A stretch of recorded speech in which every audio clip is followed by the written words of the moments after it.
These women needed to eat. Maomao looked up. Beyond the garden she could see the 4-storied pagoda. She wondered if she might get a different perspective on it during the day than at night. She started walking forward and almost fell into a canal she had failed to notice. She grabbed onto Lahan, who was standing next to her. "What are you doing?" he snapped. "Sorry." Even if she had fallen in, the canal wasn't that deep. However, the carp had already arrived, drawn by the noise.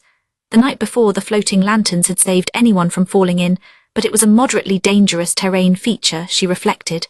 It was quite a distance to the pagoda, and yesterday they had not only run over there but run all the way up the steps as well. It had been rough, the steps, the distance to the pagoda. Maomao remembered something feeling off the night before. What was it? She almost had it. "Hey you, she's not food," Lahan joked.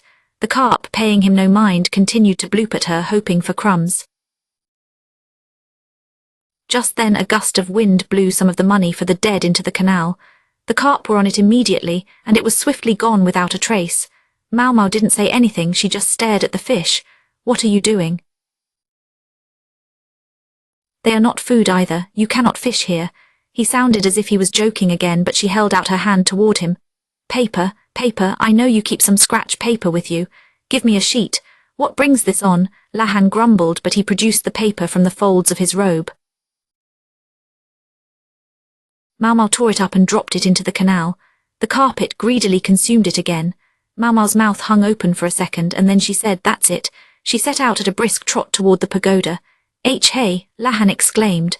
The place where the bride had been hanging from the pagoda could be seen from the pavilion where the wedding feast had been held. But as you got closer, it dropped out of view.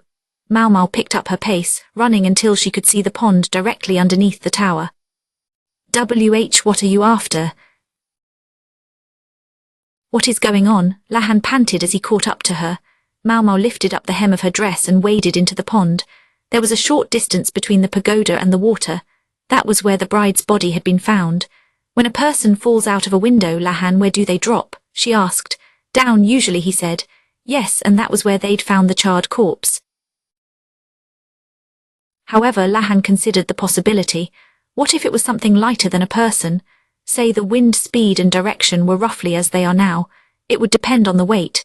Less than 2 kin, but about the size of a human. In that case, Lahan adjusted his glasses and eyeballed the distance. He licked his finger and held it up to the wind. "I would guess it's slightly farther out from the building than where you are. And if we consider the position of the roof, right, the roof, if you bring that into it, something doesn't make sense." Now that she could see it in the light, she was sure of it. Lahan looked at the scorched patch of ground where the body had been discovered. Then she looked at the roof. She cocked her head. Of course, if Maomao could figure it out, this human abacus could not fail to notice it. If he had been there the night before, he would have detected the inconsistency much sooner than she did. Maomao moved to the place Lahan indicated, then she rolled up her sleeves and plunged her hands into the water. She began digging around on the pond bottom. Lahan, meanwhile, sat down, evidently intent on observing the situation. He had a little twig in hand to keep himself busy, and he was writing on the ground with it. Calculating something, perhaps. "What are you doing, ma'am?" cried a servant who had noticed the guest playing around in the pond. It was reprehensible behavior at a home observing a funeral, surely. "Please get out of there right now." "Don't mind me," Maomao said, ignoring the man and reaching into the pond again. The bottom was muddy, and it was excellent fertilizer. It had lots of fish poop infused with nutrients. "You heard the lady," Lahan said with some hesitation, but the servant continued trying to stop Maomao. Maomao continued to ignore him and carried on digging. If she found what she expected, everything would be resolved. Lahan was not getting in her way, but he wasn't exactly helping either. He simply glanced around now and then. Maomao could hear the servant splashing into the pond behind her. She felt him pull on her hand. She tried to run, but her feet caught in the mud. She went head first into the water. She ended up covered in filth, with the servant trying to get a hold of her. At just that moment, a gorgeous carrying voice said, "Have you found anything?" Maomao thought he was waiting for the perfect moment to make his entrance. Jinchi had appeared. Basin stood behind him, looking aghast. Maomao wiped the mud from her face and held up a piece of rope. The end of it had snapped. This would mean trouble for the bride. In her head, Maomao went over what she knew. There was another mysterious thing about this mansion. If she could reveal the truth of it, the mystery would be solved. The bride is still alive, she announced, and she grinned. Maomao asked for a room to clean herself and change clothes. She would have loved a proper bath, but they did not have the time. She disliked the feeling of mud stuck to her scalp, but she would simply have to accept it.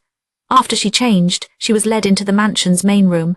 The master of the estate and his family gave her disapproving looks as she entered.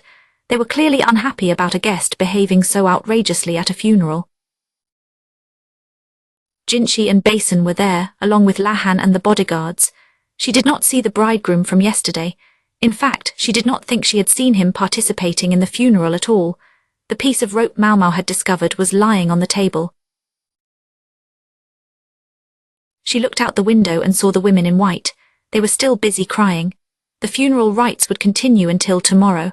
Perhaps the ladies would stay here for the night. The other guests had gone home. Only those women, the people who lived in this house, and Maomao's party remained. "May I ask what in the world you think you are doing?" said the despondent master of the house. He seemed less angry than simply overwhelmed with grief. Jinshi said, "This young woman will explain everything," and ushered Maomao to the center of the room. The rope on the table was filthy, but it was still obviously new. The master said, "I know she is supposed to be a lady of the La family, but we are grieving the death of our child. Could you not leave us in peace?" Surely even the Night Prince, he was being careful with his words, but he was clearly criticizing Jinshi. The way he trembled showed how much courage it took to speak. "Yes, and I must apologize for intruding on your sorrow. However, if we could ask for just a moment of your time," Jinshi said. He was gentle but firm. "The guests have gone home and we must clean up. Might I at least dismiss the wailing women?" Jinshi glanced at Maomao, but she shook her head. Jinshi stepped back as if trusting her to handle things from here on. Maomao said, "I would feel the same way if the bride had really died." Then she picked up the rope and went outside. "Come with me, what is this all about?" The host fumed, but Maomao ignored him and went to stand in front of the women in white. The others watched her perplexed as she crouched down. With a "here," she grabbed two of the wailing women's robes, flipping them up. The spectators' jaws practically fell on the ground. The sun was strong in these parts, and people kept their legs hidden, safe from its light, so the limbs Maomao revealed were suitably pale. She grew hungrier for daikon and continued lifting the ladies' skirts. The women shouted and shrieked as she did so.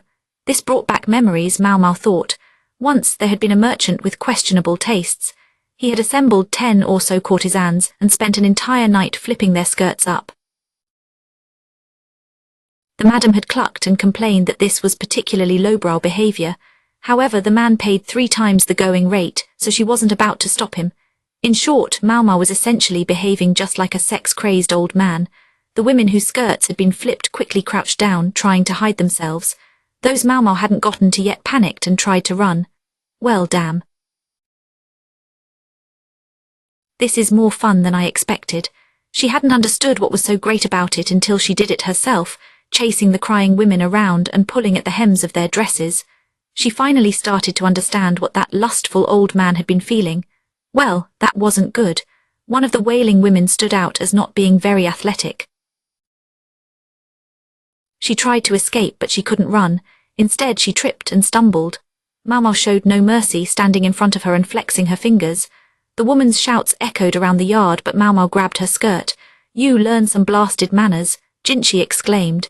He accompanied his injunction with a smack to the back of her head. She turned and saw that he looked thoroughly exasperated. "I'm very sorry," Maomao said, releasing the handful of skirts she had gotten. "But I have found what I was looking for." Peeking out from under the hem of the girl's skirt was a pair of shoes.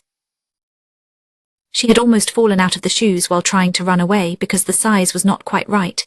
Her feet were wrapped in bandages and they hardly looked like feet at all. This wailing woman had bound feet. Then Maomao took the mourner's veil and slowly pulled it off, revealing a pretty young woman with a tear-stained face. "I'm sorry," the young woman said while crying. Whoever she was apologizing to, it certainly was Maomao. Maomao began to speak. She said H, but before she could say "Here's your missing bride," another woman with bound feet threw herself between them. This woman was likely one of the bride's ladies in waiting. What is the meaning of this? The second woman shouted at Maomao. Can't you manage even the most basic decency? Her eyes were open wide, trying to hold back the tears. She bit her lip and her shoulders trembled. Then she straightened the other woman's skirt and replaced the veil on her head. Get going quickly, we have work again tomorrow. With her bound feet revealed, the woman wasn't going to get away. Maomao and now Jinchi wouldn't let her. They couldn't have her fleeing from them. It was that thought that inspired the cruel words Maomao spoke next. The body you burned. Was it your older sister, after she killed herself? The wailing woman shuddered. The body already had marks on its neck. That is why you made such a show of hanging yourself. And then you burned the body so no one could be sure what had happened to it. The young woman could be heard to sniffle. It was not a poor imitation of grief. It was an excellent job of crying, one that would certainly have passed muster during her work. The bride's father, who had watched silently until that moment, finally burst out. Once again, I have no idea what in the world you are talking about. I must ask you not to desecrate my child's funeral any further. There is no way this wailing woman could be my daughter. He joined the lady in waiting as they stood before Maomao. It is true I spoke to you about my little girl, but frankly, I wasn't asking you to go poking your nose in every last place. The man's anger was plain to see. Then the bride's uncle intervened, gesturing greatly. If the girl is alive, how do you explain what happened last night? We all saw the bride hang herself, and we found the body on the ground. Those are facts. Maomao shook her head though. It is true the bride hanged herself from the highest level of the pagoda and then fell down, but there is something interesting about that tower. It is 4 stories, yes. At first all of them appear to be the same size, but the lowest level flares out farther than the others. What would happen if something were to fall there? Lahan was better at explaining these kinds of things than Maomao was, so she handed him a branch from the ground. He began to sketch a diagram of the tower in the dust. It was the same picture he had been drawing while Maomao was busy playing in the mud. The roof is on an angle, so something that fell on it would roll outward. Lahan said the force would continue to carry it as it came off the roof. He added an arrow to his diagram to explain. In other words, if this object came down with undiminished momentum, it would land some distance from the pagoda. However, the burned body had been directly under the eaves. This place was concealed if you were standing at the entrance to the tower. If it had fallen into the pond, it would no longer have been possible to burn it to throw people off the trail. Lahan said, based on basic principles of movement and the speed of the body, the corpse should not have fallen where we found it. At least he could be counted on at times like this, and the diagram made his explanation easier to understand. The burned body was there all along, Maomao concluded. We were distracted by the floating bride and missed it. The path to the pagoda had been lit with small lanterns. Guests who were not familiar with the estate would naturally follow the path when trying to find their way on a dark night. The smoke from the fireworks and the smell of the lantern oil were perfect for concealing the body, which was already burned. Maomao then added, I suspect this was the true identity of the dangling bride. She took out some scrap paper and walked toward the pond, deliberately stomping her feet as she went. She tore up the paper and tossed it into the water. The water immediately roiled with carp coming to eat it. There is plenty of excellent paper around here. This stuff could be made into something that might well pass for a bride's gown when seen from a distance. What would the signal have been? The fireworks would be perfect. Perhaps a special color of smoke or a particular sound would be used. When someone spotted the hanging bride, the signal would be given.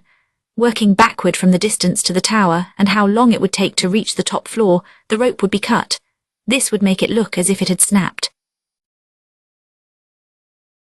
Everyone would be so busy rushing to the pagoda that they wouldn't notice the fall. Maomao said to the uncle, You went in and grabbed one of the carp yesterday. Was that in order to scare the fish away? Perhaps he had been attempting to drive the paper-eating fish to the desired location.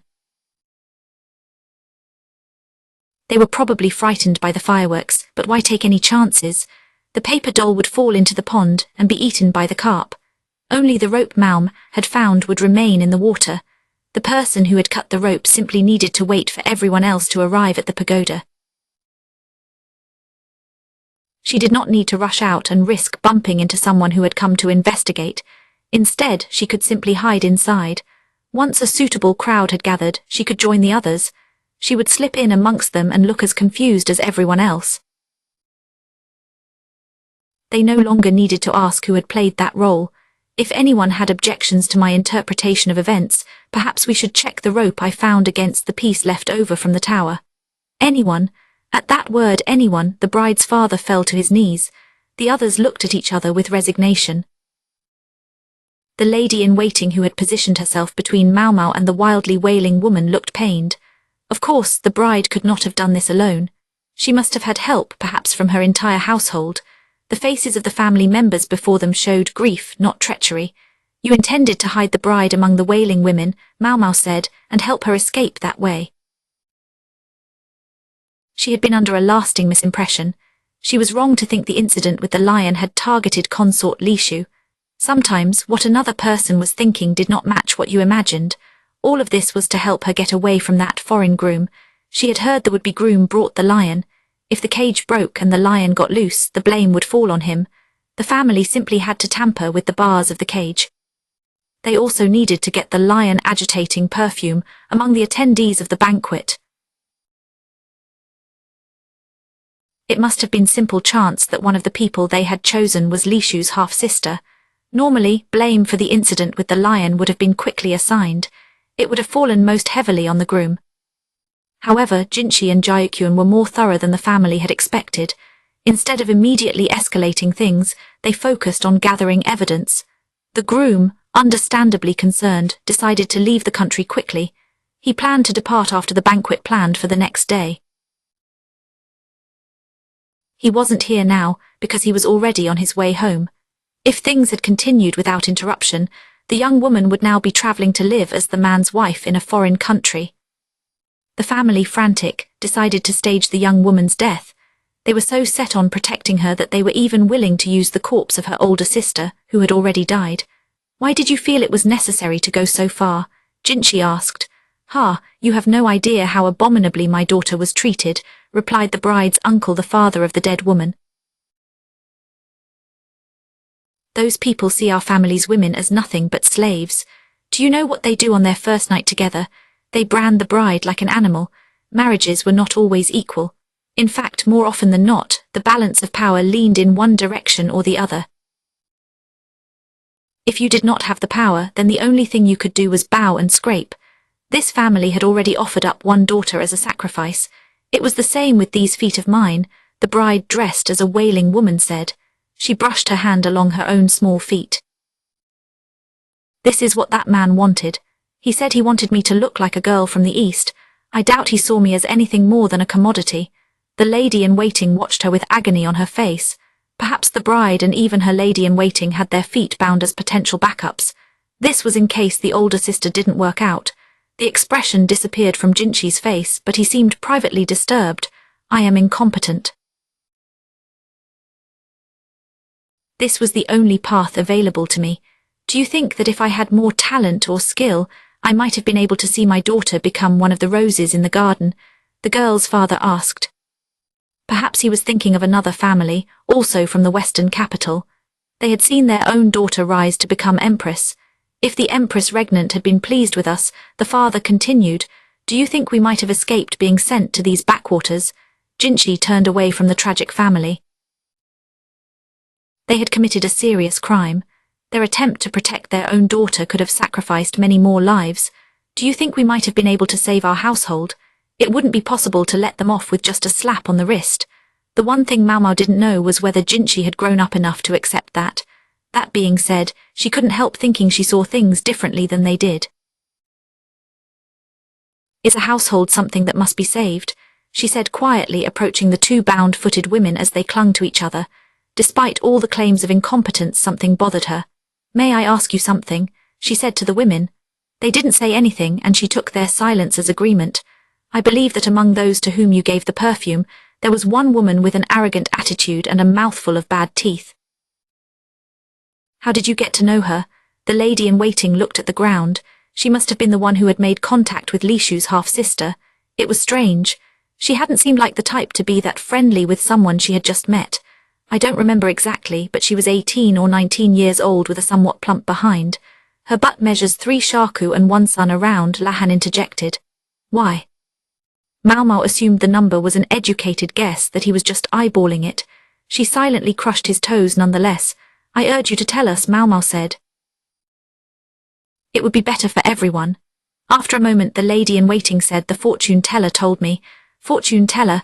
The other woman nodded, still looking at the ground. She has been all the talk in the western capital. Everyone has been going to see her. At first the lady-in-waiting said she had thought it was all just talk. But the fortune teller's words had shown an uncanny insight into the young woman and her friends, and she had been drawn deeper and deeper in. The dearly departed young mistress used to go to her for advice. I'm impressed she was able, Maomao said.